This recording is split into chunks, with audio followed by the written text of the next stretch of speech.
Buenas tardes, bienvenidos. La semana pasada, de la mano de la profesora Rosario Neumann, nos acercamos al pensamiento fragmentario y profundo de Heráclito, el Oscuro. Y vimos que por debajo del incesante movimiento y la inabarcable multiplicidad de cosas existentes, el filósofo de Éfeso nos exhortaba a encontrar el logos común que subyace a todo y que todo lo explica. Esa posible unidad de fondo encuentra en Parménides de Elea una exposición tan firme que parece casi ser una respuesta, una contestación, incluso a veces violenta, de las tesis de Heráclito. Y desde luego resulta de una elevación metafísica muy alta.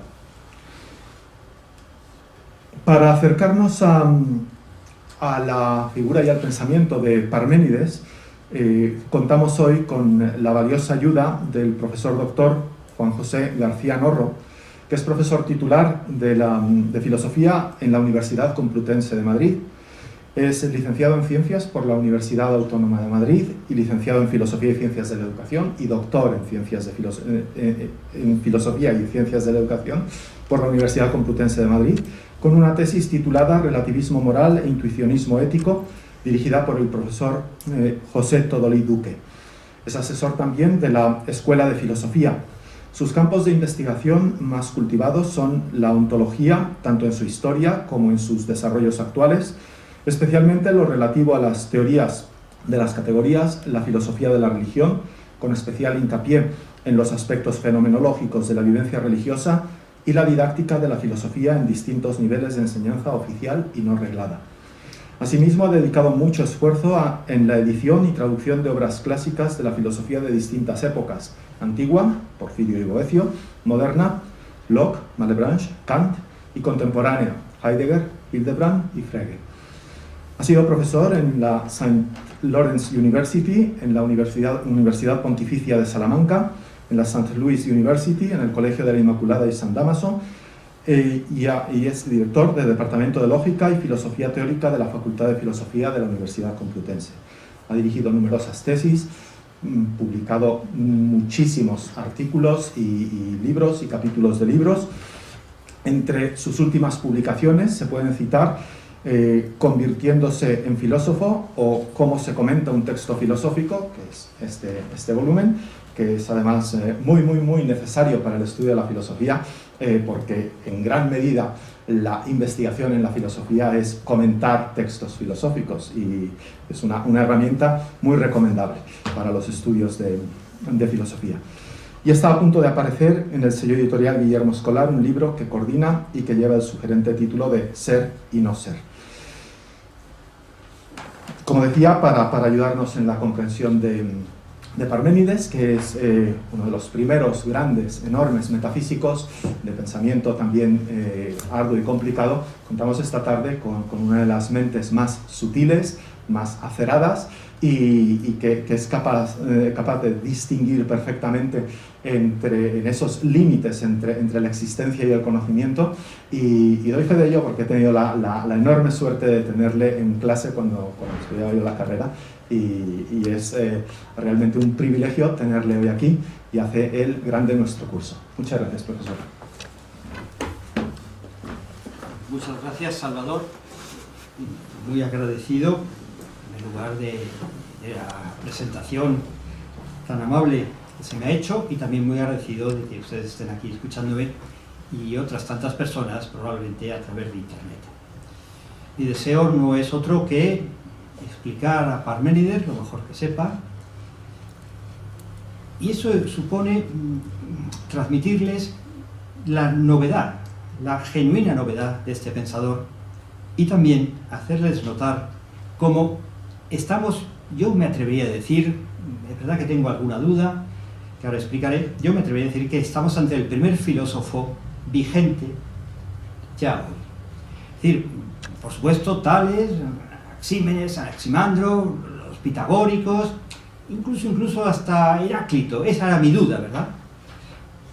Son pensadores que recordamos con afecto, que iniciaron en el difícil camino de la filosofía, pero que son tan fragmentarias los restos que tenemos de su obra que apenas podemos hacernos una cabal idea de lo que supuso. Y sin embargo, en Parménides tenemos algo diferente.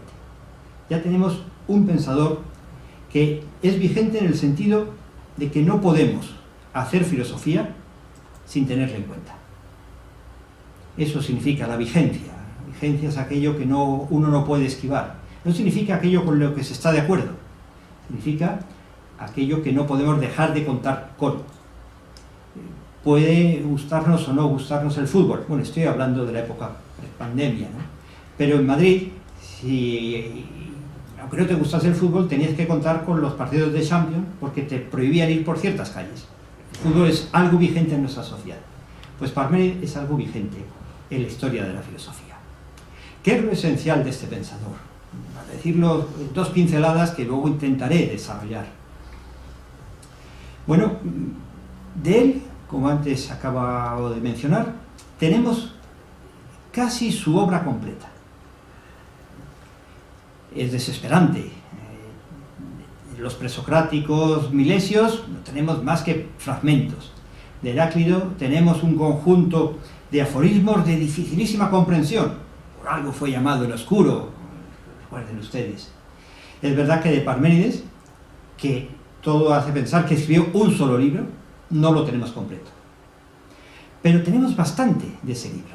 Y sobre todo tenemos trozos suficientemente largos, seguidos, para podernos hacer una idea cabal de lo que sería esa obra. Tenemos un libro casi completo. Es verdad que todavía los filólogos discuten si esta línea está, digamos, añadida posteriormente o no, pero podemos leerle, digamos, un fragmento de corrido. Además, es el primer filósofo, a mi modo de ver, que funda una verdadera escuela. Una escuela de pensamiento. Obviamente, había otras escuelas. Probablemente los mismos milesios formaban lo que entonces, y durante toda la filosofía griega, se puede entender por escuela, que es una conjunción de vida y pensamiento. En aquella época, uno se adhería a un maestro, no solo por cómo pensaba, cómo comprendía la realidad, sino por cómo vivía. Y se adhería para compartir ese modo de vida, ese conjunto de valores, de normas de acción. Y evidentemente los pitagóricos formaban una escuela en ese sentido. En cambio, en Parménides no hay una escuela como conjunto de personas que se reúnen para lo que en el fondo hacemos filosofía, no desperdiciar nuestra vida del todo, para vivir juntos y ayudarnos mutuamente, con el consejo, con la imitación, con el ejemplo. No, en Parménides aparentemente no hay eso. Lo que sí hay es un conjunto de pensadores que se reconocen, aunque no convivan, partícipes de una misma forma de pensar. Hay un movimiento filosófico, si prefieren decirlo ustedes así, más que una escuela, como modo de vida en común. Hay la escuela eleata, donde veremos que junto a Parménides, el fundador, está Genófanes, pero está también Meliso, que probablemente nunca conoció a Parménides ni compartió, digamos, las calles de Elea, y están pues otros muchos pensadores, como, y a lo mejor se sorprenden, los atomistas. Hoy no vamos a hablar de los atomistas, será objeto de otra conferencia, pero conserven en su memoria, los atomistas pensaron como pensaron porque previamente Parménides planteó ciertos problemas aparentemente irresolubles. Y los atomistas se reclaman a sí mismos seguidores de Parménides, heterodoxos, pero seguidores de Parménides. Por eso digo que, más que una escuela, es como un movimiento de pensamiento que tuvo muchos seguidores en aquella época y que no ha dejado de tener, digamos, partidarios. Todos ellos se han acercado a este movimiento con su modulación, con sus, digamos, perfeccionamientos, con sus distancias. Pero ha habido muchos otros pensadores que han seguido en esta línea. Por eso, insisto, no se ha podido hacer filosofía después de Parménides sin tenerlo en cuenta, aunque sea para negarlo, para criticarlo, para destruirlo intelectualmente. ¿Cuáles son los principales logros, los méritos que le hacen acreedor de esta posición central en la filosofía presocrática? Básicamente, yo entiendo que son tres, y todos de gran importancia. En primer lugar, crea una nueva noción. Crear un concepto es casi lo más que se puede hacer en el terreno intelectual, porque, no lo olvidemos, nos movemos entre palabras. Necesitamos las palabras para dirigirnos a las cosas. Las palabras nos iluminan la realidad, y la realidad se nos muestra a partir de las palabras que tenemos para nombrarla. Y Parménides crea un concepto, el concepto de ente, como participio del verbo ser, una palabra extraña, una palabra que en el peculiar griego de Parménides, que no era el griego ático de Atenas, no es on, de donde viene ontología, sino eon, pero es la misma raíz del verbo ser, es el participio, es lo que está siendo el ente. Y con esto, claro, una palabra, dirán ustedes, puede ser más o menos afortunada su elección. No, es que una palabra nos abre todo un ámbito de realidad. Gracias a tener esa palabra, el pensamiento se coloca a otra altura. Está, digamos, en un nivel de abstracción muy superior. Porque con la palabra ente podemos designar nuevas esferas de realidad. El concepto ente va a marcar para siempre la filosofía. Y sí, el verbo ser, einai, existía, por supuesto, pero no se había, digamos, sustantivado a partir de su participio. Segundo, digamos, aportación inolvidable. Yo me atrevo a decirlo así. Con Parménides se inicia un nuevo método de pensamiento. Fíjense, una nueva palabra que trae a colación, comparece ante nosotros una nueva realidad, pero también hay un nuevo método de pensamiento. Y ese método es el método deductivo racional, es la lógica que se está aplicando a un tema abstruso, a un tema difícil. Lejos de mí la pretensión de sostener que antes de Parménides los seres humanos no pensaban con lógica. Si podemos hacer lógica, el análisis y la reflexión acerca de cómo se piensa para pensar correctamente, es porque ya tenemos una lógica innata, una lógica que usamos sin percatarnos de ello, como el burgués de Molière, que hablaba, ¿verdad?, en prosa sin darse cuenta. Por supuesto que tenemos lógica, por supuesto que los filósofos anteriores a Parménides intentaron esbozar argumentos. Pero si recuerdan al menos lo que nos ha llegado de los milesios, Tales y sus seguidores, incluso del propio Heráclito, de esa secta tan arcana y tan secreta que eran los pitagóricos, que es muy poco, si vemos lo que nos ha llegado, ahí no hay propiamente argumentos, hay exhortaciones, hay descripciones más o menos lúcidas e ingeniosas, pero no hay la articulación de un pensamiento, no se ve al menos cómo la razón discurre, es decir, pasa de una afirmación a otra, porque esa segunda está implícita, se sigue del anterior. Ese razonamiento, digamos, que pretende ser riguroso, aparece, que yo sepa, por primera vez en Parménides. Ojo, yo no estoy pretendiendo decir, porque sería falso, que en Parménides hay un estudio de la lógica. En absoluto. Tenemos que ir mucho más adelante. En Platón solo hay esbozos, y hay que llegar a Aristóteles y a algunas escuelas socráticas, como los megáricos, para encontrar una reflexión lógica, un estudio de cómo se razona. Pero sí hay en Parménides la pretensión de razonar bien, porque se ve en sus escritos cómo intenta el lector que le siga, que eso es lo que hacemos cuando queremos convencer a alguien, que le siga a lo largo de su razonamiento o argumentación.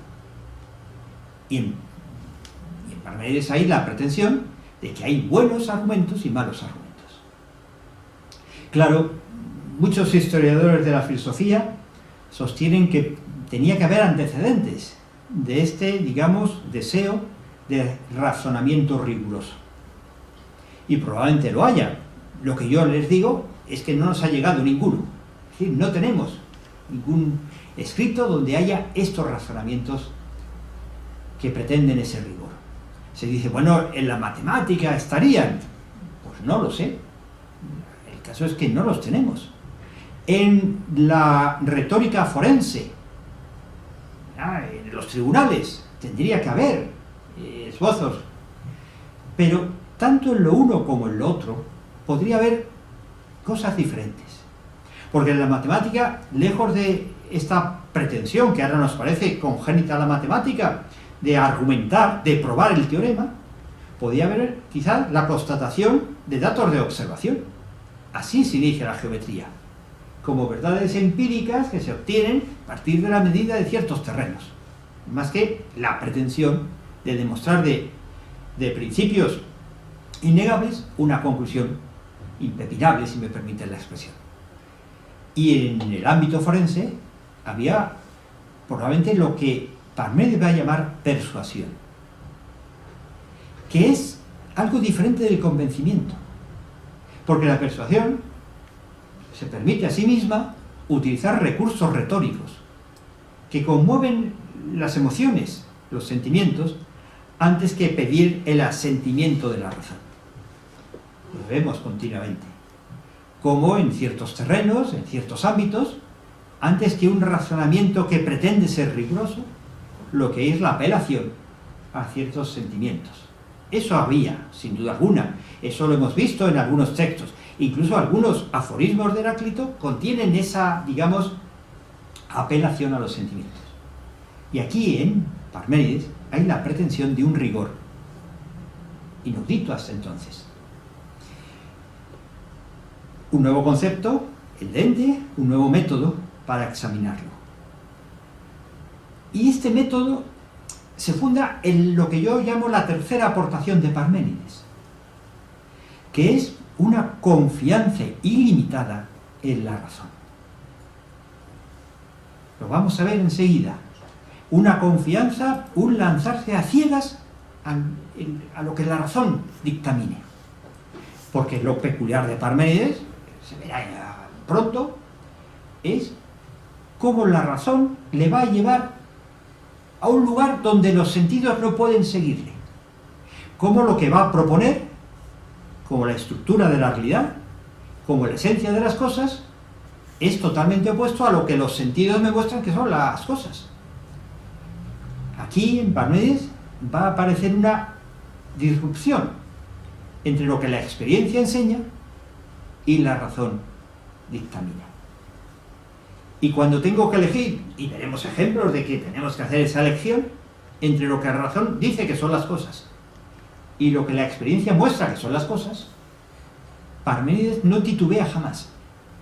Hemos de seguir a la razón, aunque sea para negar los sentidos. Una confianza, por tanto, ilimitada en la razón. Lo cual no quiere decir que no se genere una cierta incomodidad, porque lo ideal sería que la experiencia fuese acorde a la razón o viceversa, de que hubiese un acoplamiento feliz, ¿verdad? De que no hubiese contradicción entre lo que me muestran los ojos y lo que la razón me dice. Bueno, pero si la hay, ¿por qué he de decantarme? Y Parménides es taxativo por la razón. Los sentidos en todo caso serán engañosos. No es la razón la que me engaña. Vemos que hay un racionalismo exacerbado, exagerado, un racionalismo sin fisuras. Y esto es también una aportación de Parménides. Es verdad que todos los seguidores suyos, todos los eleatas, ya que él vive en la ciudad de Elea, ese es el apelativo que reciben, pues intentan compaginar ambos ámbitos de conocimiento, ambas vías cognoscitivas. Pero compaginarlas es siempre subordinar los sentidos a la razón. Con lo cual aquí también aparece un rasgo que observaremos en la historia de la filosofía. Y es que, generalmente, a pesar suyo, el filósofo se aparta del conocimiento común. Y el conocimiento común va a ser lo que los sentidos me enseñan, ¿verdad? Esto está al alcance de cualquiera. Esto lo he vivido desde pequeño. Y el filósofo va a ir construyendo un pensamiento que, repito, a pesar suyo, va, digamos, distanciándose de ese mundo común. Yo diría que esos son los tres grandes logros o aportaciones que la filosofía parmenidia ha dejado a la posteridad. Tenemos que ir viéndolos más despacio, tenemos que ir viendo porque, claro, he sido quizás un poco osado. He dicho que en Parménides hay un razonamiento riguroso y ustedes probablemente estarán deseosos de ver algún ejemplo de ese razonamiento. Pero antes, pasaré ello, dos pinceladas sobre la obra de Parménides, que yo comprendo que puede resultar, al menos la primera vez que uno se acerca a ella, chocante. Porque Parménides, en primer lugar, elige como género literario, permítanme un paréntesis, la filosofía está muy ligada a los géneros literarios que el filósofo escoge para expresarse. No es, digamos, casual, no es baladí. ¿Qué, digamos, forma literaria toma el autor para dar a conocer su pensamiento?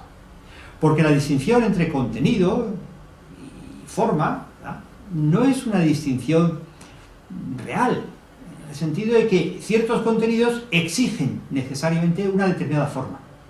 Y hay ciertas formas literarias que no permiten expresar ciertos contenidos. Y claro, sería muy interesante un curso en la Fundación Universitaria acerca de los géneros literarios elegidos por la filosofía, que son muchísimos. Ya han visto ustedes, por ejemplo, los aforismos de Heráclito, que serán muy seguidos después, y otros innumerables. Pues Parménides elige el verso, de entrada, no la prosa. Con lo cual eso tiene ciertas limitaciones. Tiene que buscar el hexámetro homérico que le impone un ritmo. Y le exige, como dice después Plutarco, muchos siglos después, la necesidad de expresarse mediante metáforas. La poesía no es solamente, digamos, el ritmo y la rima, es también, pues, la búsqueda de efectos estilísticos y, por tanto, la profusión de las metáforas. Claro, esto es digamos, una lección arcaica. Ya había autores que hablaban en prosa. ¿Por qué elegir el verso? No lo sabemos. Es conjeturar cualquier respuesta que yo dé a esta pregunta que me he hecho a mí mismo. Tengo, sin embargo, para mí, que fue una elección afortunada. Porque nos ha permitido conocer un porcentaje alto de esa obra. No olviden, estamos en el siglo V a.C. Hay libros, ciertamente, pero son muy escasos. La cultura no se transmite a través de la literatura, sino es oral. Y claro, el verso ayuda a la memorización. Si después se ha podido recoger en escrito muchos versos de Parménides, es porque fueron memorizados. Y fueron memorizados porque estaban escritos en verso, cuyo ritmo ayudaba, ¿no?, todos hemos tenido esa experiencia, a recordarlos. Pero también, en fin, le da un aspecto arcaico, como veremos enseguida. Hay que, por tanto, dilucidar entre esos versos aquellos que un lector apresurado diría míticos, de aquellos que, como yo he sugerido, tienen la pretensión de inaugurar todo un ámbito de la filosofía, que será el estudio de la lente. Y sin embargo, con los fragmentos que tenemos, ya nos damos cuenta de que es una obra no rapsódica.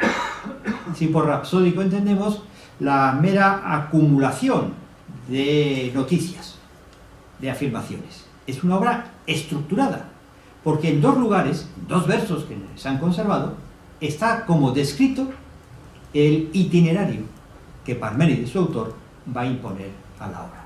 Hay como un índice, por así decir, de un índice, pero sí la descripción de las distintas partes que contiene. Es una obra, por tanto, redonda, Quédense con este adjetivo, redonda. Se conservan 19 fragmentos que los estudiosos han reputado como auténticos, y aunque sean pocos fragmentos, es que algunos son muy largos. Por ejemplo, el primero contiene 30 versos y es probable que tenga 32 si le añadimos otra fuente. Y del fragmento octavo, pues tenemos 61 versos. Una obra breve, pero que tenemos, yo me atrevería a decir, pues cerca del 60% de lo que debió ser esa obra, probablemente. Hay también fragmentos más breves. El inicio de la obra. Luego, aunque sea un poco largo, si me disculpan, leeré pues como unos 20 o 25 versos, para que se hagan una idea del estilo. Pero antes, permítanme que lo describa con mis palabras, a lo mejor más acordes a nuestra mentalidad actual. El inicio es extraño. Yo he preguntado ahí si es mítico, porque el inicio es la descripción de una vivencia o de un sueño, no se sabe muy bien de qué. Es la descripción de un viaje que el propio, se supone, Parménides, que es descrito por él mismo como un joven, hace subido a un carro que está guiado por las doncellas servidoras del dios Helios, y que transcurre ese viaje más que desde un sitio a otro. Bueno, sí, desde un sitio a otro, pero sitios que son calificados como la noche y el día. Para ir al encuentro, cuando le abren las puertas que salen de la noche y llega el día, ir al encuentro de la diosa. Y la diosa será la que le transmita el resto del poema. Por tanto, tenemos, digamos, un comienzo muy mítico. Un comienzo que, si quizás recuerden ustedes, se parece muchísimo a cómo Hesíodo inicia su teogonía. Porque también ahí el pastor recibe la visita de las musas, en este caso. No de las doncellas de Helios, del sol, de las musas. Y también le dicen que estas, las musas, saben contar la verdad y la falsedad. Y que le van a contar, claro, lo que después el poeta Hesíodo nos va a narrar. Por tanto, es un comienzo mítico. ¿Por qué lo hace? Bueno, probablemente no seguía más que ciertas costumbres de la época, de una época amplísima. Homero es siglo y pico anterior, pero que tendremos en autores posteriores. Esta pretensión de algunos filósofos griegos especialmente, incluso posteriores, de que la verdad que han descubierto y que nos quieren transmitir es, digamos, tan sublime, tan excelsa, tan extraña, tan sorprendente, que no puede más que atribuirse a una especie de revelación divina. Esto es una idea que está desde luego en Parménides, luego leeré, como he anunciado, los primeros versos, pero que está en otros autores, si me permiten la broma, mucho más serios. Uno puede decir, bueno, Parménides todavía es arcaico, no se le ocurre más que utilizar un griego casi ininteligible para un pobre lector de griego de bachillerato, ¿verdad?, que está acostumbrado al ático, y además, no, pero no es por arcaísmo, porque Platón lo hace con frecuencia. Esta hibridación entre un pensamiento extremadamente racional con un pensamiento, digamos, mítico no sería la palabra, pero sí un pensamiento que hace uso de los mitos. No quiero decir un pensamiento mítico, como queriendo separar el pensamiento mítico que fuese de otra naturaleza que el racional, pero sí un pensamiento que utiliza los mitos cuando las palabras se quedan acaso cortas, cuando el mensaje que se quiere transmitir no encuentra acomodo en nuestro modo habitual de andar.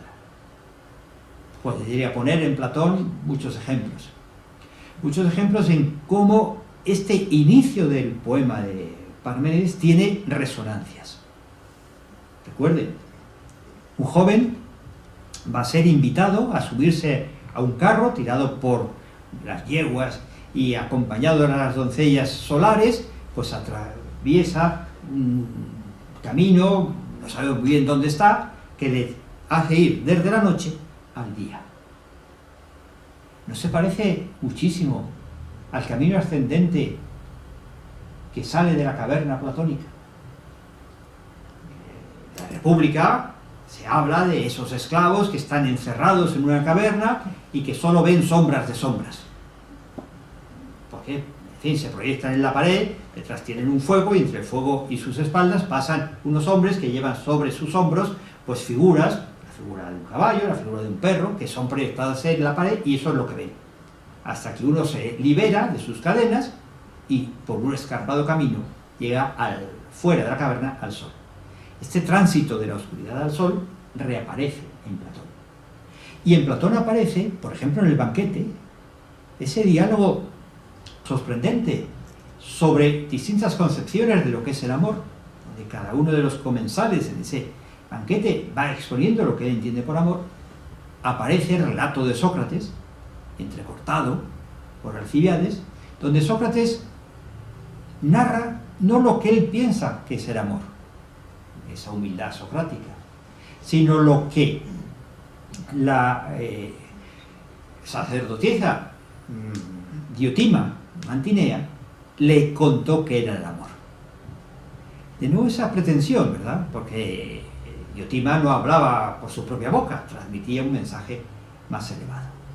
Es esta idea, ¿verdad?, de que con las propias fuerzas humanas apenas se puede alcanzar la verdad. Y cuando uno lo ha alcanzado, se cree, de alguna manera, pues beneficiado por una revelación. En cualquier caso, hay una diferencia clara con Heráclito.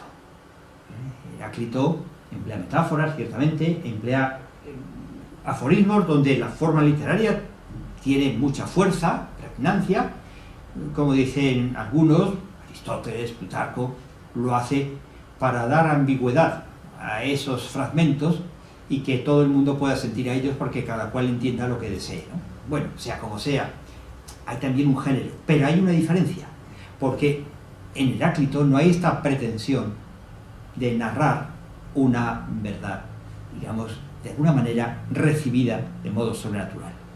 Es verdad que él dice, hay que escuchar al logos, lo vieron ustedes probablemente el día pasado, pero el logos es, digamos, una racionalización, si quieren, de la divinidad, no las doncellas solares.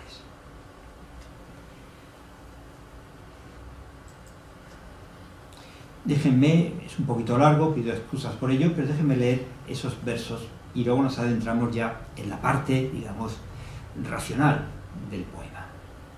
Las yeguas, si comienza el primer fragmento, que me llevan tan lejos cuanto mi ánimo podría alcanzar, me iban conduciendo luego de haberme guiado y puesto sobre el camino abundante en palabras, de la divinidad, que por todas las ciudades, todos los caminos, según otra versión, lleva al hombre vidente.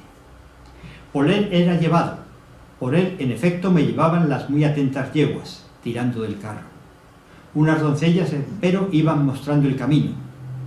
El eje en los cubos emitía un sonido silbante, como la imagen de la velocidad, ¿verdad?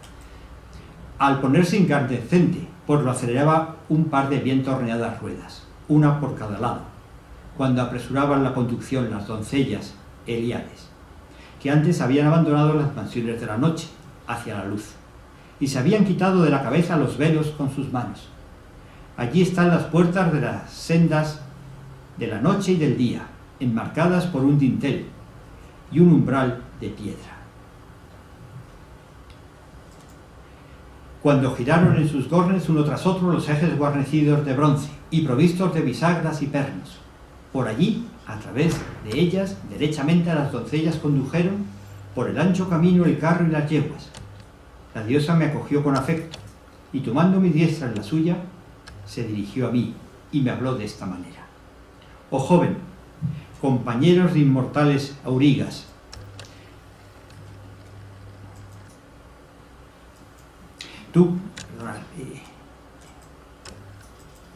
tú que con las yeguas que te llevan alcanzas hasta nuestra casa, salud, pues no es un malhado el que te ha inducido a seguir este camino, que está, por cierto, fuera del transitar de los hombres, sino el derecho y la justicia. Es justo que aprendas todo, tanto el corazón imperturbable de la persuasiva verdad, como las opiniones de los mortales, en las cuales no hay creencia verdadera.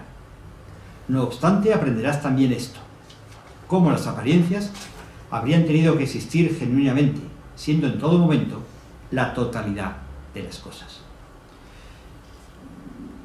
He leído hasta aquí para que se den cuenta de cómo hay un cambio. Aparentemente quizás no se note más que en una segunda lectura. Pero cuando la diosa empieza a hablar, todo el ropaje, digamos, mitológico va quedando atrás. Porque cuando la diosa empieza a hablar, lo que está describiendo es lo que antes, quizás en un abuso, yo llamé el índice de la obra. ¿Qué es lo que va a enseñar la diosa? Es justo que lo aprendas todo, va a enseñarle todo. ¿Y qué es ese todo? Y fíjense que enumera dos cosas. Ese todo que tiene que aprender el joven Parménides, es el corazón imperturbable de la persuasiva verdad, por un lado, y por otro lado, las apariencias. Las apariencias es lo que es conocido por la opinión de los mortales, en las cuales no hay creencia verdadera.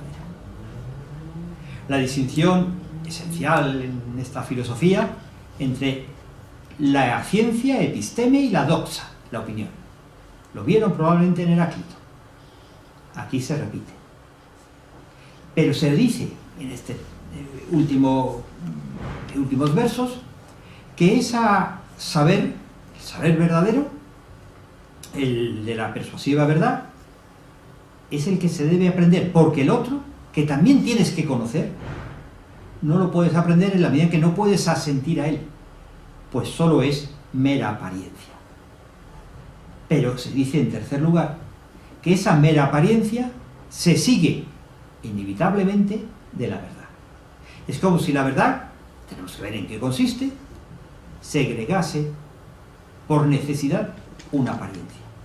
Y el filósofo tuviese que hacerse cuenta de ambas cosas, la verdad y la apariencia. Hay, por tanto, y aquí los historiadores discuten sin llegar a ningún acuerdo, 2 o 3 vías. Lo que le va a mostrar la diosa es o bien la vía absolutamente verdadera, eso no hay duda que existe, nos falta ver cómo describirla. Está la vía absolutamente falaz de las apariencias, y lo que se discute es si hay una vía intermedia entre esa vía verdadera y la vía falaz. Adelanto mi hipótesis interpretativa. A pesar de los grandes historiadores que han sostenido estas 3 vías, a mí me cuesta mucho encontrarlas en el poema. Yo creo que hay, lo acabamos de ver, solo 2 vías. Hay quizás una tercera, pero esa tercera es tan impracticable que no se debe aprender ni siquiera mencionar. Estará, digamos, la vía, voy a utilizar un nuevo término, del ser, la verdadera, la vía en que se entremezcla el ser y el no ser, que es solo apariencia, y una tercera vía que queda abortada antes de iniciarse, que es la del no ser.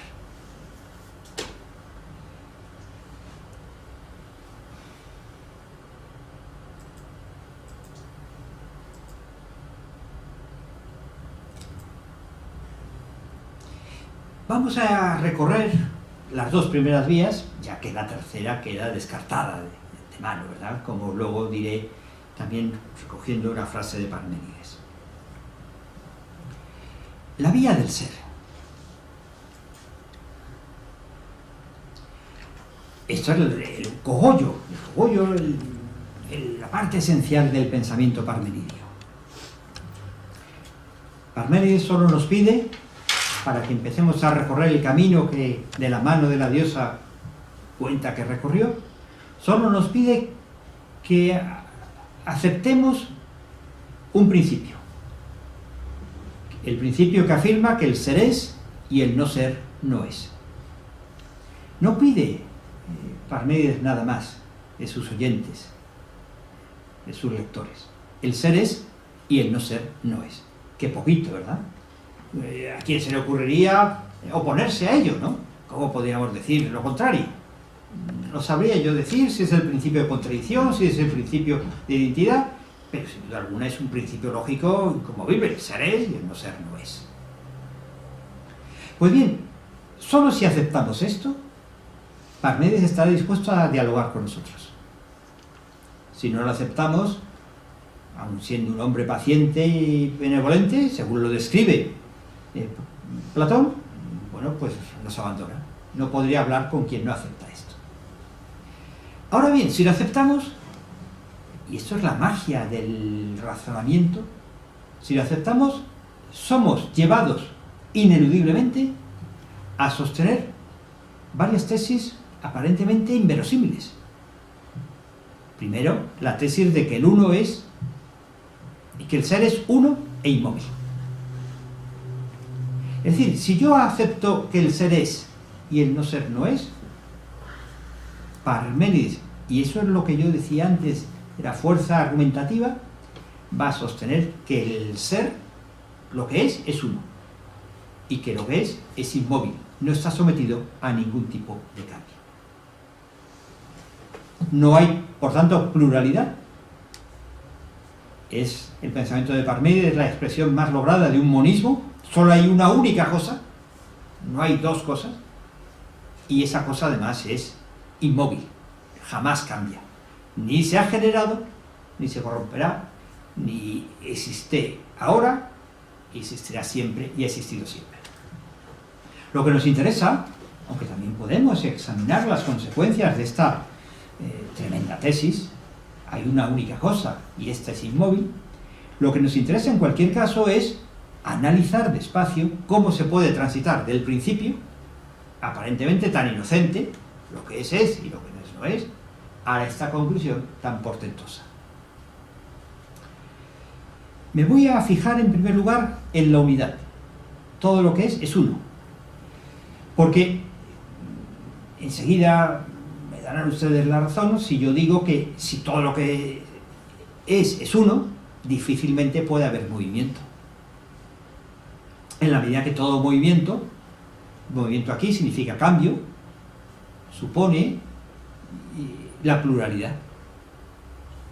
Todo cambio exige que haya al menos dos cosas. Claro, porque cuando digo dos cosas, no necesariamente estoy afirmando que haya sincrónicamente dos cosas a la vez.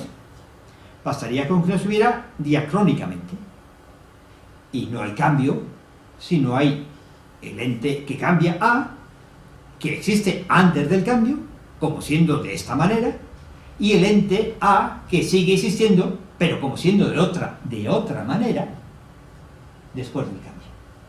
El cambio implica una pluralidad, al menos de un aspecto, aquel aspecto que ha dejado de existir para empezar a ser diferente. El cambio implica diferencia. Si todo fuese igual, no habría cambio. Y la diferencia es lo que introduce la pluralidad. Por tanto, Parménides ensaya varios caminos para probar que el ente, lo que existe, es inmóvil, que no hay cambio. Pero uno de ellos parte de que lo que existe es una única cosa, no hay pluralidad.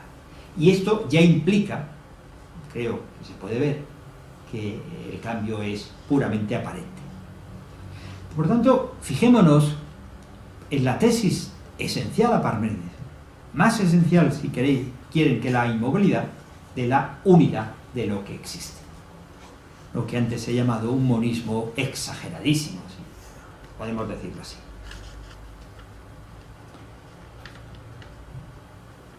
Sin el no ser, no hay dualidad. Vamos a verlo. He reescrito ciertos versos del poema de Parménides, que ciertamente, en fin, lastrados todavía de ese ropaje literario, hacen difícil de seguir. Yo creo que así se sigue mejor. Supongamos, y esto es lo peculiar del razonamiento de Parménides, supongamos lo contrario de lo que se quiere probar. Recuerden que lo que queremos probar es que no hay pluralidad.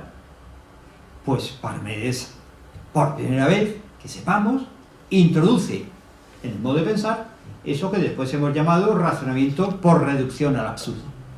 Eso que tantas veces se ha hecho en matemáticas. Negar el teorema que quiero probar para encontrar una contradicción. Y por tanto puedo afirmar con tranquilidad aquello que he negado. Por tanto, supongamos por un momento que haya varios entes. Llamemos el ente A y el ente B, A y B. Una probabilidad mínima. Claro, ¿cuál es la condición de que A y B sean dos y no uno? Que sean distintos. Claro, para ser dos tienen que ser diferentes. Y diferentes significa que sean distinguibles. Leibniz, casi 20 siglos después, promulgó el principio de la indiscernibilidad de los idénticos, en fin, la identidad de los indiscernibles, si prefieren decirlo así. Dos cosas que no podemos diferenciarlas, después de mucho cotejo, es que son la misma cosa. Para que sean dos, necesariamente tiene que haber un elemento distintivo, algo que los diferencie. Llamemos ese algo que diferencia a esos supuestos entes distintos, A y B, llamémosle X. Bien. X, no sé, el color, el tamaño, la figura, el estar aquí en vez de estar allí, la cualidad que quieran. X es en A, pero X no es en B. A es X, A es blanco, B no es blanco. Si no hay un X, sea el que sea, insisto, no podemos distinguir A y B. Bien, hasta aquí todo parece estar en orden. Sigamos un poquito más. ¿Qué quiere decir que A es X? Lo hemos dicho, A es blanco. ¿Qué quiere decir que B no es X? Que B no es blanco. Vamos a la pregunta positiva. Bueno, quizás sea rebusarlo un poco, pero estarán conmigo que cuando digo que A es X, lo que quiero decir es que X es en A, que la blancura es en este objeto que es blanco. La blancura se da en ese objeto. Que en definitiva existe el ser blanco de ese objeto. Este objeto, la mascarilla, ¿verdad?, es blanca. La blancura se da en el objeto. No hay problema. ¿Pero qué significa que ese objeto no es blanco? El análisis se puede hacer exactamente igual. Significa que esa cualidad, vamos a llamarlo X, no es en el objeto. Que no existe el blanco en ese objeto. Que se da, que hay el no ser blanco ese objeto. Bueno, no hay problema tampoco, ¿no? Esta es la condición ineludible para admitir la pluralidad. Pero aquí yo me imagino, también lo hizo Platón en el diálogo que lleva por título Parménides, yo me imagino a Parménides enarcando las cejas. Nos ha conducido al absurdo que él estaba buscando. Acabamos de decir que el no ser blanco se da en este objeto. En ese se da el ser blanco, pero en este otro se da el no ser blanco. Que el no ser blanco es en este objeto. ¿No recordamos que lo único que nos pedía para dialogar con nosotros es que no cediéramos ni un instante en la afirmación que lo que es y lo que no es, no es? Y ahora, para admitir la distinción de dos cosas, la pluralidad de dos cosas, hemos tenido que afirmar que el no ser blanco o X es en ese objeto. Esto es imposible. Esto rompe el principio al que antes asentíamos con tanta convicción. ¿Cómo entender entonces la pluralidad? Claro, Parménides se puede valer de otras imágenes, pero yo creo que eso está en su poema y está en las exégesis que los eleatas han hecho a ese poema. Es la forma más rigurosa de mostrarlo. Pero podemos poner otras imágenes. Para distinguir dos entes, los tenemos que separar. Claro, eso es distinguir, poner distancia entre ellos. ¿Y qué es lo que puede separar dos entes? Claro, permítame una imagen. Yo quiero dividir el océano Atlántico en masas de agua distintas. ¿Con qué puedo dividir el océano Atlántico? Bueno, la ingeniería actual hace proezas, ¿verdad? La ingeniería actual es capaz de partir continentes, el canal de Panamá, ¿no? O el canal de Suez, es capaz hasta de explotar probablemente la Luna dentro de una decena de años. Bueno, podríamos imaginar que hemos compartimentado el océano Atlántico. ¿Pero con qué hacemos compartimentos? Con cualquier cosa, con cualquier material, menos con agua. Al menos con agua salada. Claro, una columna de agua salada no separaría 2 masas de agua salada. Por tanto, tengo que introducir pues hormigón, lo que sea. ¿Cómo puedo yo separar? Es una mera imagen. 2 entes. ¿Con qué lo puedo separar? ¿Con otro ente? No, será un ente continuo, igual que era una masa de agua continua. Tiene que ser con algo que no sea ente. Tiene que ser con nada.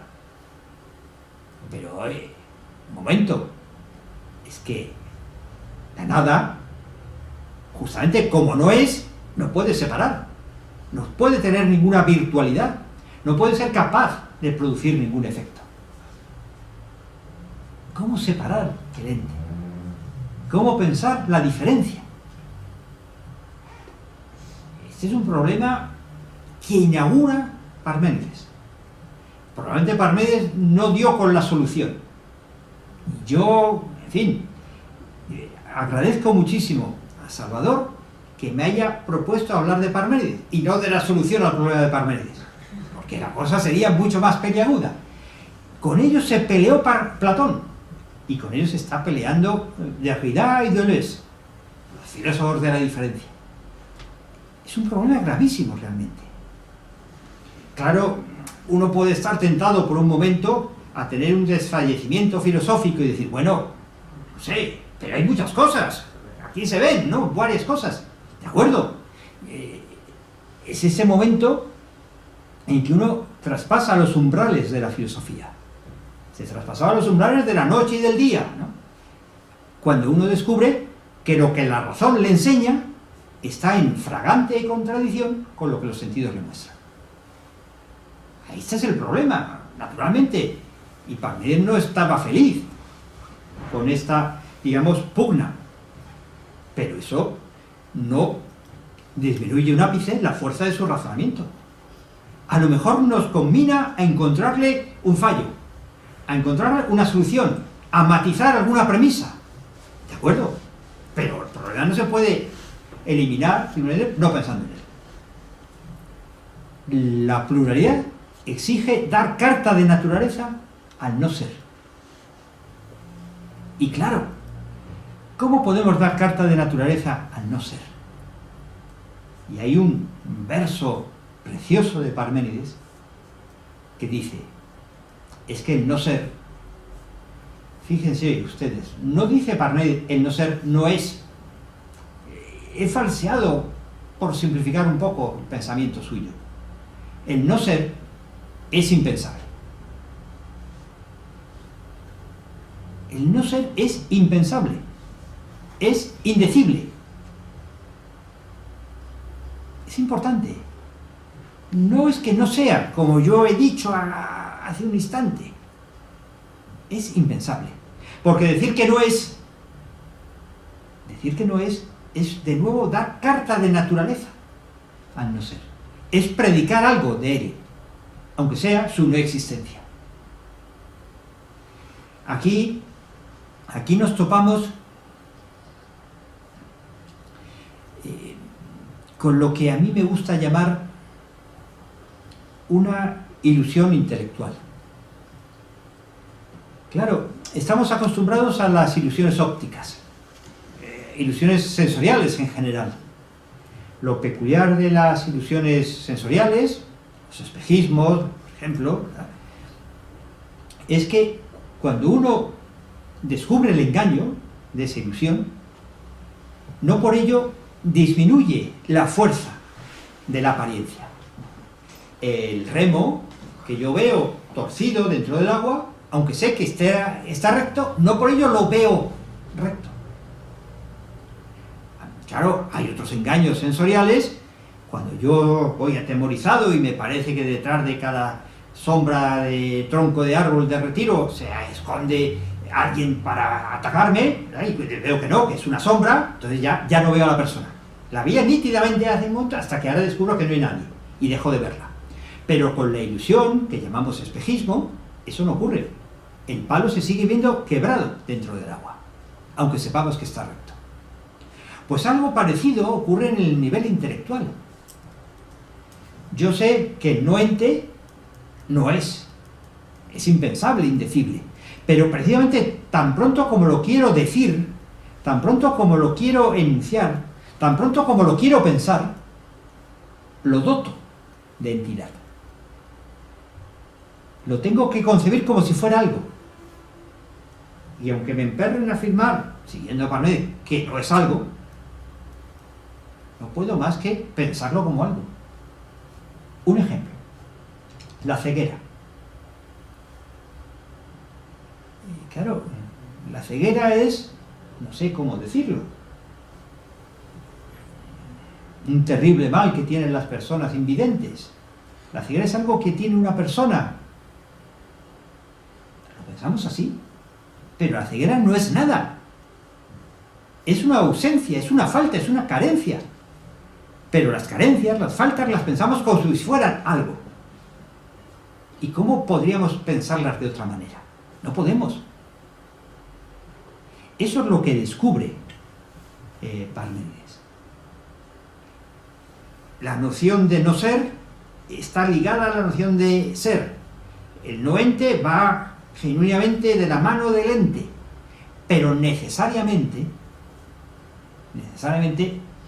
tengo que discriminarlos, porque si no estoy faltando al principio de identidad. Estoy ontificando la nada, la estoy sustantivando, eso no es posible. Eso es, yo creo, el verdadero descubrimiento de Parménides. Claro, probablemente Parménides está todavía en un comienzo de la filosofía. Probablemente, yo decía en broma, en fin, no me pidan ustedes cómo salir de este atolladero. Pero sin duda alguna, esa salida del atolladero, esa salida tendría que pasar por distinguir esa pequeña partícula presente en todo nuestro lenguaje, que es la partícula es, del verbo ser. Pocas frases hacemos sin introducir un es, o alguna de sus formas conjugadas del verbo ser. Y claro, ese es, a es, x, ese es, y aquí Parménides está balbuciendo todavía el inicio de la ontología, puede entenderse de muy diversas maneras. Puede entenderse como, digamos, el es de la existencia. Puede entenderse como el es de la identidad. Y puede entenderse como el es, y esto es lo que Parménides nunca llegó a ver, de la predicación. Cuando decimos que A es blanco, Parménides lo entiende como si ese fuese el signo de una identidad. A y lo blanco son todo uno. Cuando más bien habría que entenderlo como que lo blanco no se identifica con esto que es blanco, sino que lo blanco es una cualidad. Pero aquí iniciamos todo un camino que será el platónico. Y el platonismo no es más que la lucha desesperada contra Parménides. Esta pretensión que, en fin, en la que Parménides nos pone como reto, aparece por todas partes. Por ejemplo, en el Teteto, otro diálogo platónico, aparece un sofista arguido de una manera muy peculiar. Se considera que este podría ser uno de los razonamientos de Protágoras, el gran filósofo que proponía un relativismo total. El gran filósofo que proponía que no hay más verdad que la verdad que uno tiene como tal, que bastaría con que uno tuviese por verdadero tal cosa para que eso, eo ipso, por eso mismo fuese verdadero. Y claro, en el Teteto hay un argumento con un aroma parmenidio innegable. No puedes, ni tú ni nadie, afirmar lo falso. Y ojo, si no se puede afirmar lo falso, entonces nunca se yerra, porque errar es afirmar lo falso. Pero ¿cómo dices que no se puede errar? Porque, vamos a ver, ¿qué sería afirmar lo falso? Afirmar lo falso sería afirmar lo que no es. Sí, claro. Pero afirmar lo que no es afirmar nada. Lo que no es nada. Pero afirmar nada, en castellano, es no afirmar. Puesto que toda afirmación es afirmar algo. Por tanto, si tú afirmas lo que no es, afirmas nada y por tanto no afirmas. Ahí, ¿verdad?, el extranjero intenta mostrar, empezar a lanzar los hilos de esta, digamos, forma de razonar, típicamente parmenidia. La filosofía, insisto, tendrá que salir de este embrujo. He pensado mucho si decir la palabra embrujo, porque no quisiera que ustedes sacasen la idea de que estamos ante un juego de palabras, ante una especie de malabarismo verbal. No es eso en absoluto. Yo creo que hay un problema real. Yo no digo que Parménides acierte. Yo creo que a Parménides le falta todavía elaborar muchas nociones. Pero es un problema genuino, no es un mero juego de palabras. ¿Cómo pensar lo que no es? Cuando yo digo, llenándome de sentido común, que las sirenas no existen, ¿qué estoy diciendo? ¿Cuál es el sujeto de esa afirmación tan elemental? Las sirenas no existen. ¿Cuál es la referencia de ese sujeto? ¿De qué estoy hablando? ¿De qué estoy diciendo nada menos que no existen? Eso es un problema. Porque para que esa frase tenga sentido, parece que el sujeto tiene que darse de alguna manera. Y no puedo ahora meterme en el vericueto que a lo mejor se les está ocurriendo a algunos de ustedes. Bueno, es que las sirenas existen en mi mente. Pero yo digo que no existen fuera de mi mente. No, eso no te sirve. Porque lo que tú dices que no existen no es lo que ocurre en tu mente. A lo caso esa imagen tomada de la mitología clásica, si eres lector de Homero, o tomada de Walt Disney, si eres, en fin, asiduo a las películas de la Sirenita, ¿no? Cualquiera de esas dos figuras que puede aparecer en tu mente, claro que existe, como imagen mental, imagen de la fantasía. Es de la sirena, no de la imagen de la sirena, de la que digo que no existe. Bien, con esto ya tiene ganado la mitad de la partida Parménides. Ya solo es dar los últimos golpes de razonamiento dialéctico. Si hemos dicho para Parménides la vía de la verdad, no de la ilusión, está, en fin, es la vía del ente. Y la vía del ente es la vía de que el ser es uno y añadíamos inmóvil. Probar que sea inmóvil es muy sencillo, más sencillo al menos que probar que era único. Solo un relato de una vía queda aún, que es, en ella hay muchísimos signos, que siendo ingénito, el ente, no generado, es también imperecedero. Es total, único, inconmovible y completo. Lo que hay tiene estos rasgos. No fue jamás ni será, pues ahora es todo junto. Uno, continuo, pues ¿qué génesis le podrías buscar? ¿Cómo y de dónde ha crecido? No te permitiré decir ni pensar de lo que no es, pues no es decible ni pensable. El ente es ingenerado y es incorruptible. Y de nuevo el razonamiento lo tenemos ante la vista ahora mismo. El razonamiento vuelve a ser un razonamiento por reducción al absurdo. El razonamiento lo que te viene a decir es que supongamos que el ser es generado, nace en un determinado momento. ¿Qué había antes de ese ser? El no ser, la nada. Había la nada, lo acabas de decir. No puede ser. ¿Cómo puedes afirmar que existe la nada? Supongamos que el ser es corruptible.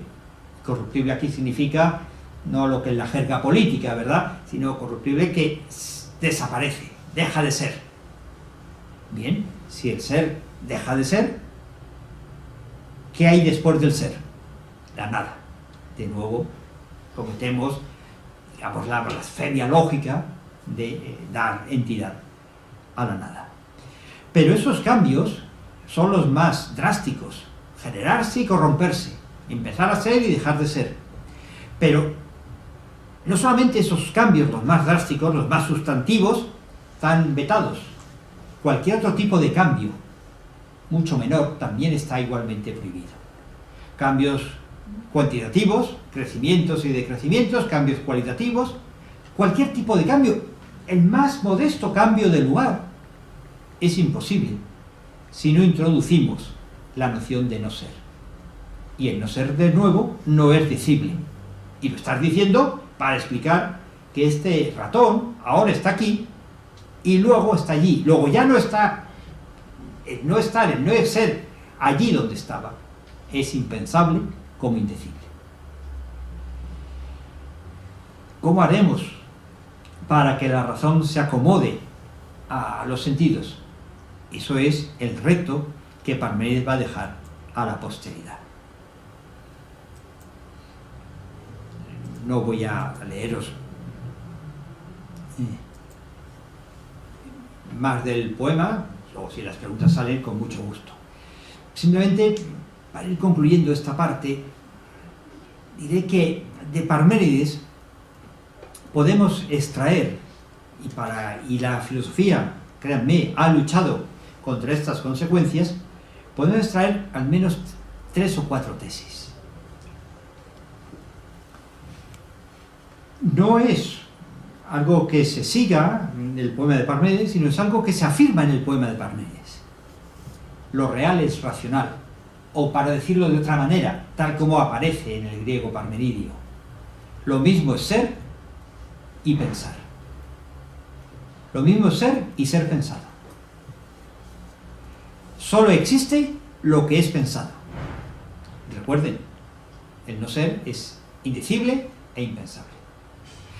Claro, esta identidad entre la realidad y la racionalidad puede ser la consigna de todos los racionalismos. Todos los racionalismos se han lanzado a la comprensión de la realidad, convencidos de que esta es, digamos, comprensible por el ser humano. Pero, de nuevo, quizás Parménides exageró. Quizás Parménides se dejó llevar.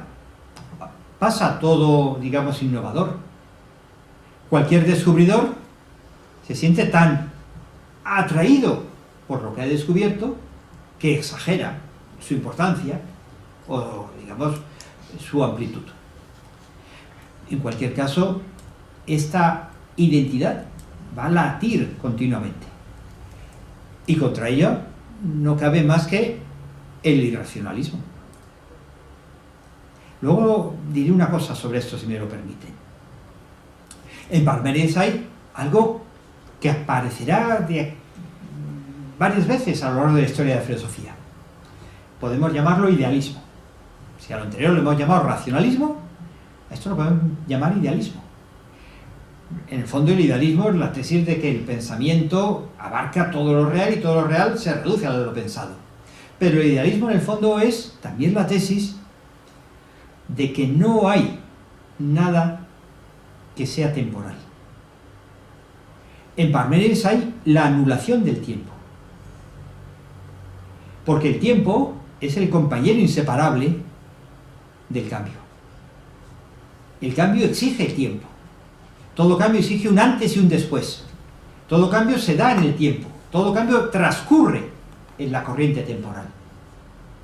Anulen ustedes el cambio, todo tipo de cambio, y habrán convertido en incomprensible el concepto de tiempo. Al fin y al cabo, el tiempo no es más que la medida del cambio, de acuerdo con un antes y un después, nos enseñó Aristóteles. Supongan por un momento que el mundo se detiene, que el universo entero se detiene.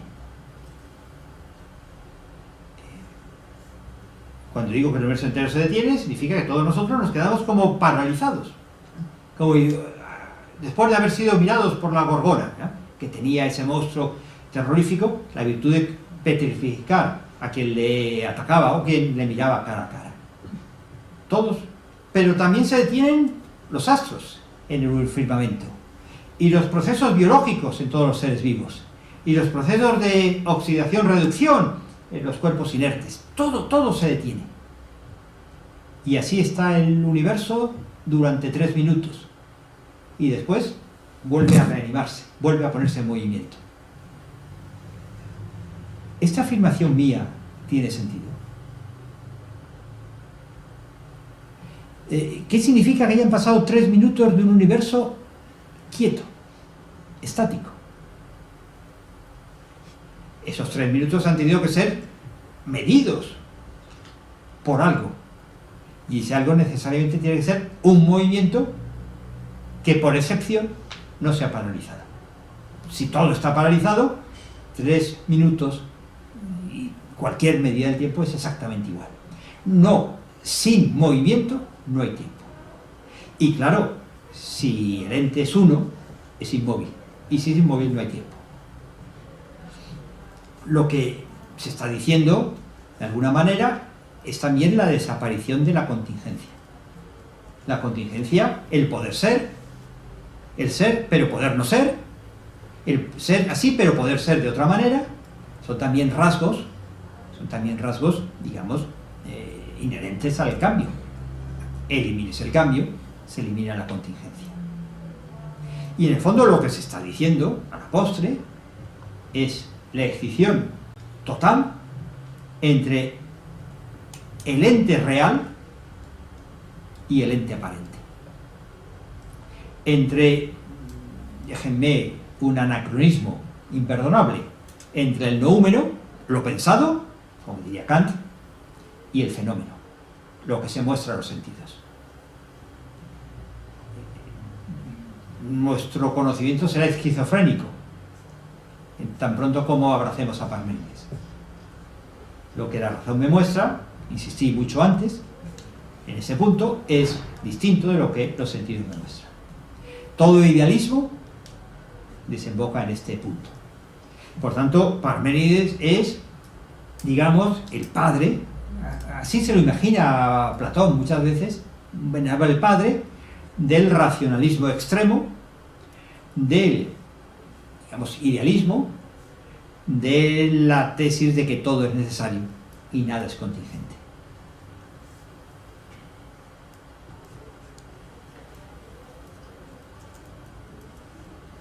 Y por último, antes de hacer una pequeña pausa, si lo tienen ustedes a bien, claro, los historiadores de la filosofía, y a mí me hace una cierta gracia, se enfurecen, bueno, ya habrán adivinado que yo no me considero un historiador de la filosofía, ¿verdad? Los historiadores de la filosofía se enfurecen cuando se contrapone a Parménides con Heráclito. La profesora Newman Lorenzini probablemente insistió mucho, y no le faltaba razón sin duda alguna, en que no son tan opuestos porque hay un logos permanente en Heráclito, ¿verdad? Esta contraposición no se debe a un capricho de algunos comentaristas actuales. Esta contraposición se encontraba ya en pensadores griegos bastante cercanos a estos dos autores, en Platón y Aristóteles. Y con independencia del valor histórico de esta confrontación, lo que habría que decir en cualquier caso, es que está muy bien traída. A lo mejor no es fidedigna con los hechos, yo ahí no quiero entrar, pero está muy bien traída. Porque es verdad que está el logos al que, según Heráclito, los hombres no prestamos atención, somos como durmientes, somos como sordos ante ese logos, su discurso lo oímos y es como si no nos enteráramos, todo eso es verdad. Pero en Heráclito que al menos ha pasado a la posteridad, lo que se afirma es el pensador del continuo cambio. Y Parménides ahora lo he expuesto ante ustedes como el pensador de la quietud, de la permanencia, de la inmovilidad absoluta. Dos imágenes contrapuestas. Pero piensen ustedes que cuando decimos que Heráclito, en alguna interpretación, yo no entro ahora mismo en cuáles fuesen los verdaderos sentidos de sus aforismos, cuando decimos que Heráclito es partidario o afirma el cambio de todo, el panta rei, lo contrario de la inmovilidad observada por Parménides, lo que está diciendo no es que las cosas, tarde o temprano, terminen cambiando. No es un lamento a la, digamos, fugacidad de la existencia. No es un lamento acerca de la brevedad, de la belleza de las damas, como decían los poetas corteses del XIV, ¿no? No, es la afirmación de que todo está continuamente cambiando. Es la afirmación, así lo entendió Aristóteles y Platón, de que no hay nada que esté por un instante en reposo. Esa es la verdadera antípodas de Parménides, la negación total, no que las cosas terminan tarde o temprano cambiando, sino que ya están cambiando, que decir cosas es un exceso, porque lejos de haber cosas hay procesos. De ahí la imagen del río, o como yo prefiero, la imagen del río puesto de pie, la catarata. Esa es la imagen de Heráclito. Todo está ya cambiando. Pero claro, si todo está ya cambiando, y eso es lo que descubre Platón al contraponer a estos dos pensadores, entonces el principio de contradicción, lo que es, y lo que no es, no vale. Esta lectura de Heráclito es como el reverso de la tesis que he intentado exponer antes. No vale porque, claro, si todo está cambiando, continuamente cambiando, no puedo decir que esa cosa que está ya cambiando sea A, porque tan pronto como digo que esa ya ha dejado de ser A. Tan pronto como digo que esa ha pasado a ser no A, porque todo está cambiando en todos los aspectos posibles. Todo es como un torbellino, donde no se da ninguna quietud. Claro, esto no se debe solo a porque hay un cambio continuo, un proceso jamás detenido. Esto se debe, según Parménides, porque todo cambio implica la negación del principio de contradicción. Es como si, digamos, Heráclito ha cedido y ha dado crédito a los sentidos. Ya digo, esto es una simplificación excesiva, mientras que Parménides se ha abrazado a lo que la razón le muestra.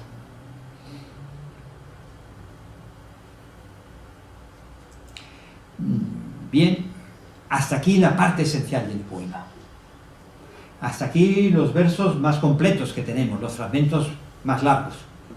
Luego hay una serie de fragmentos, ya más inconexos, que no hay persona que los entienda, si me permiten ustedes la expresión. Porque va a hacer algo raro. Va a intentar explicar ya no su tesis de lo que el ser es, uno, inmóvil, ingenerado, incorruptible, sino que va a intentar dar razón de las apariencias. da a intentar dar razón de lo que vemos, la pluralidad de seres cambiantes, mudables. Y aquí se parece su discurso mucho a los discursos de los milesios. Si el G es la tierra, que si es el agua, que... No, difícilmente se compagina eso con lo anterior. Es verdad que la Dios ha dicho, te voy a enseñar la verdad bien redonda y luego las apariencias, a las que no hay que dar crédito. Estas son las apariencias a las que no hay que dar crédito. Pero ¿por qué hablar de ellas? Yo no he encontrado una respuesta sensata a esta pregunta que todo lector se hace.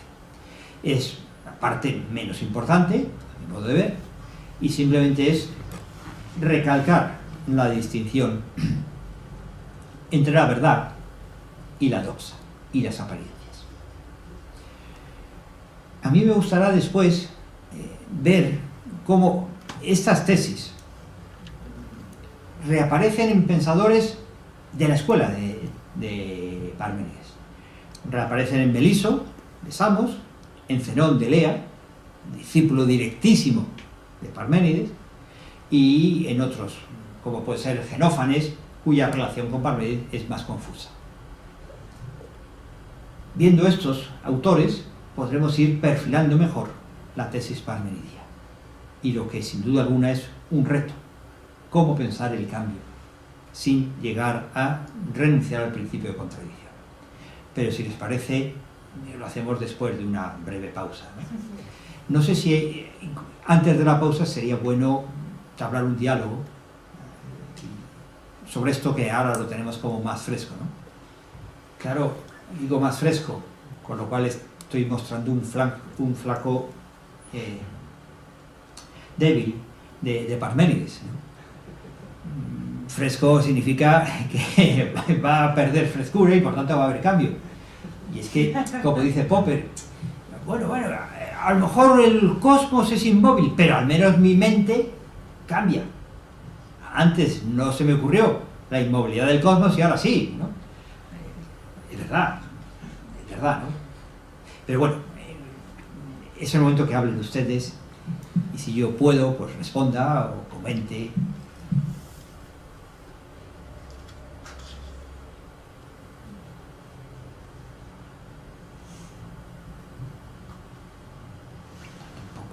Yo siempre me acuerdo en momentos como esto de ese libro admirable por tantas razones, Juan de Mairena, de Antonio Machado, donde se crea, en fin, el apócrifo Juan de Mairena, ¿verdad? Ha creado una universidad popular para dar, en fin, lecciones, conferencias de Parménides y de otras muchas cosas, también de poesía, ¿verdad? Y el profesor de retórica de esa escuela popular es Juan de Mairena. Por cierto, la retórica de Machado consiste generalmente en simplificar, ¿no? Como era aquello, ¿no? Los acontecimientos constitucionarios que pasan en la Rúa. A ver, Pérez, diga esto retóricamente, lo que pasa en la calle. Perfecto, ¿no? Esa es la retórica que ahí se enseña, ¿no? Pues bueno, pues Juan de Mairena en sus clases, pues ya, dice, a ver, García, diga usted. Y García se levanta y dice, señor Mairena, es que yo estoy aquí de oyente. Ah, perfecto, replica Mairena. Conviene que haya alguien de oyente. O sea que nadie está combinado a hablar, ¿no? Sino invitado a hablar sin más. Sí, por favor. En mi absoluta ignorancia de todo esto, veo que cuando Parménides no lleva la ilusión intelectual de que porque el ser, el no ser es impensable. Tú has dicho que es impensable, que es indecible.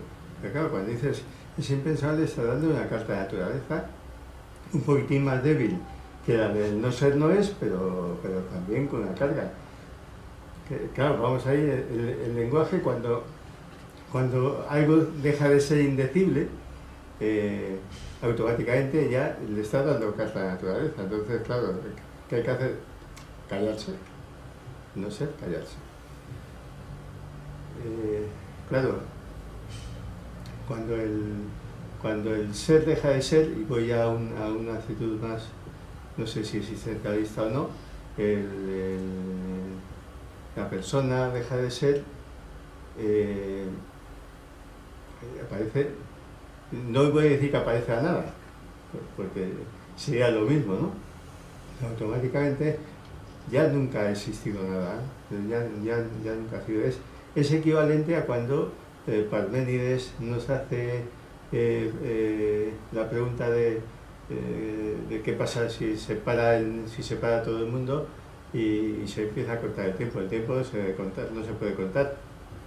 En el momento de la muerte estamos en lo mismo. Me estoy olvidando mucho de eso, ¿no? Y ahora, ¿tiene esto algo que ver con cuando yo no he leído mucho a Heidegger, ¿no? Pero cuando empecé a leer algo, decía que desde la antigüedad los filósofos se han olvidado de la pregunta por el ser. ¿Tiene algo que ver con esto y con el Dasein de Heidegger, que se completa, que cuando se completa deja de existir, deja de ser? Es sumamente interesante, ¿no? Muy interesante la cuestión, porque Heidegger ha pensado mucho sobre Parménides, ha dado cursos. Es verdad que no escribió ningún libro propiamente sobre Parménides, pero dio cursos sobre el poema de Parménides, que después se han editado pues, los estudiosos de Heidegger, y podemos leer sus lecciones sobre este pensador, ¿no? Y claro, aquí hay dos cosas. Por un lado, nos hemos dado cuenta, al menos yo he intentado que nos diéramos cuenta de la terrible dificultad que hay de exponer el pensamiento de Parménides. Pero dificultad no por el modo como Parménides lo manifiesta, sino dificultad en sí mismo. La dificultad de pensar el no ser. O sea, si algo es Parménides, es un toque de atención para mostrarnos que es muy difícil pensar el no ser. Tan difícil que él lo llama impensable. Tan difícil que él dice que es indecible. Pero tiene razón. Si es indecible, en fin, ¿cómo estamos hablando de él? Estamos cometiendo, digamos, una especie de contrición preformativa. No podemos pensar el no ser, pero llevamos una hora pensando en no ser. No podemos hablar del no ser, pero no se nos cae de la boca más que la palabra nada o no ser. Claro, nuestro discurso tiene que estar ligado al no ser, porque si no, dejamos de hablar. Hay que callar. Pero nuestro discurso no puede estar ligado al ser, al no ser, porque justamente este no es decible. Estamos en una verdadera aporía. Para Heidegger, en Parménides todavía el problema del ser se presenta con una fuerza apabullante. Todavía queda Parménides, según Heidegger, deslumbrado por la irrupción del ser. Recuerden, es el primer filósofo que habla del on, del ente. Después el intento que sigue a Parménides, Platón, Aristóteles y toda la filosofía subsiguiente, según Heidegger, es, digamos, la pretensión de domesticar la dificultad. El problema del ser ha sido inquietante, ha aparecido como un deslumbre en estos autores, Parménides, Heráclito, y a partir de ahí lo que se trata es de acostumbrarnos a esa dificultad, no de resolverla, de acostumbrarnos, con lo cual nos hemos olvidado de la cuestión del ser. La tesis heideggeriana no es que los profesores de filosofía nos sigamos hablando de la cuestión del ser, sino que los profesores de filosofía no sentimos el vértigo ante la cuestión del ser y somos, por consiguiente, incapaces de transmitir a los demás ese mismo vértigo. Se ha convertido en una cuestión puramente verbal, no en un problema vivo, que sí estaba en Parménides. ¿Por qué? Porque hemos domesticado el no ser. ¿Qué nos propone Heidegger? De alguna manera, una deconstrucción de la historia de la filosofía. ir quitando las capas que los siglos y el pensamiento de muchos autores han ido depositando sobre el problema del ser, para que aparezca, digamos, en toda su fuerza. La imagen de Heidegger es como esas monedas tan antiguas que tenemos con un cepillito, ¿verdad?, que rasparlas para que aparezca la efigie, porque está, digamos, se ha sedimentado tanto polvo, tanta grasa, tanta sustancia sobre él, que se ha perdido. Eso ocurre con el problema del ser. Y ese problema del ser, para Heidegger, está muy ligado al ente que somos nosotros. Porque el problema del ser para Heidegger no es un problema, digamos, cósmico. Es el problema, por el ser, no hay ser si no hay ser humano. No hay ser. Porque el problema del ser es un problema de lenguaje. Y el lenguaje, recuerden ustedes siempre, ¿no? Los peces en el agua, las aves en el cielo, nosotros los humanos, entre las palabras. Vivimos en las palabras. Y entonces surge el problema del ser. Parménides es como la espoleta. Para algunos hay que encontrar solución. Será el esfuerzo de Platón y sus seguidores. Para otros, Heidegger, esa solución pasa por haber olvidado el problema. Difícilmente podemos solucionar un problema que ya no experimentamos. Sí, por favor. Sí. La ilusión intelectual en la que caemos cuando pensamos la nada, ¿no? O cuando queremos pensar la nada. A mí me parece que hay una especie de ilusión intelectual análoga, y que Parménides la muestra indirectamente también cuando pensamos el ser.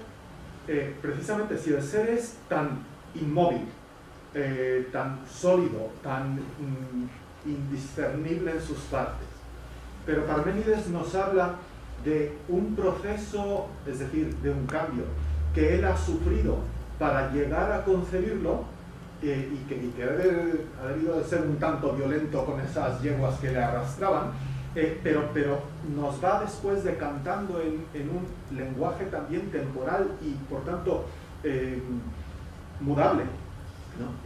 Entonces me hace pensar en que es como una especie de analogía. Yo también tengo una especie de ilusión sobre el ser, ilusión intelectual sobre el ser, y tengo que acceder a él por fragmentos, por paso a pasito. Pero entonces, ¿a qué estoy accediendo? Porque si el ser es tan redondo y tan completo, y yo solo toco cada vez, ¿y dónde está mi mente? No ya mi ser físico, sino mi mente, mi capacidad de comprenderlo, que se supone que tendría que ser parte de este ser y comprenderse totalmente. Sí, por supuesto.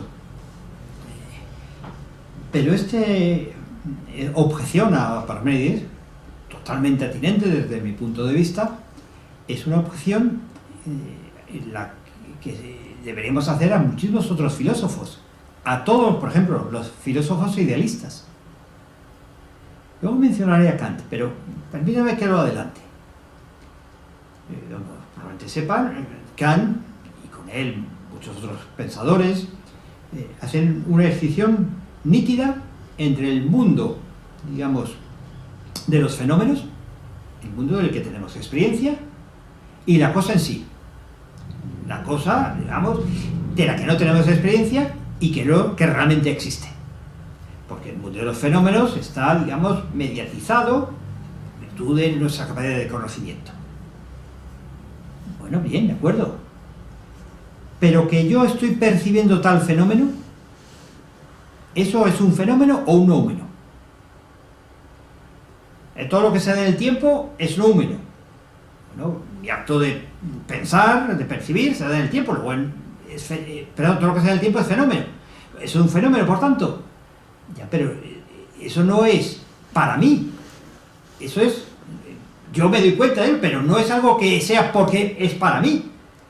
No es una mera apariencia que a mí se me da. Y esto es lo mismo que podríamos decir en el caso de Parménides. Claro, en su descargo habría que comprender, estamos en los balbuceos de la filosofía.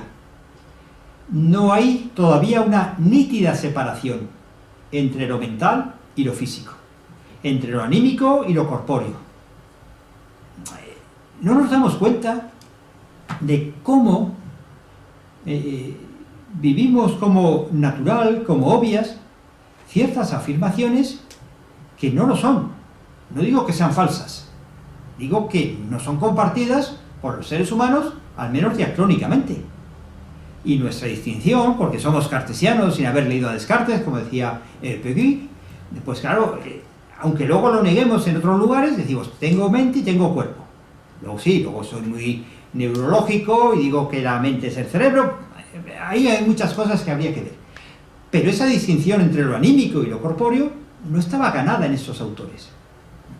Pero sin duda alguna, uno puede, llevado por un, digamos, afán de prosélito racionalista, negar que haya cambio en el mundo físico.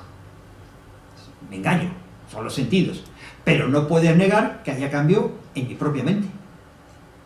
Porque yo estoy viendo este cambio que no veía hace un momento.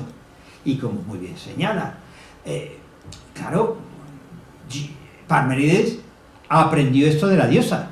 Luego está el Parménides no sabio y el sabio. Claro, el intento que tomaron sus seguidores fue compaginar el principio de contradicción, de no contradicción, con el cambio físico. Ya les parecía tan escandaloso que lo otro era secundario, ¿verdad? Si logramos articular. Hasta Platón no hay, no digo que no hubiera antes atismos, pero hasta Platón no hay una nítida teoría de lo psíquico. Es verdad que vendría dada por el orfismo, por los pitagóricos, pero ya articulada como una teoría no aparece, ¿no? Y aquí pues vemos que hay solo atismos, ¿no? No, yo creo que luego lo veremos en Zenón, Nelea. Yo creo que Parménides se da cuenta de que lo que está diciendo es, miren ustedes, nuestra razón es un instrumento poderosísimo, pero esa razón nos está llevando a una contradicción con los sentidos. Hay que hacer algo. Hay que hacer algo, no podemos vivir como si no hubiera problema. Quizás esto basta para ser filósofo, ¿no? No resolver el problema, sino vivir como habiendo un problema. Hacemos una breve pausa si lo estiman conveniente.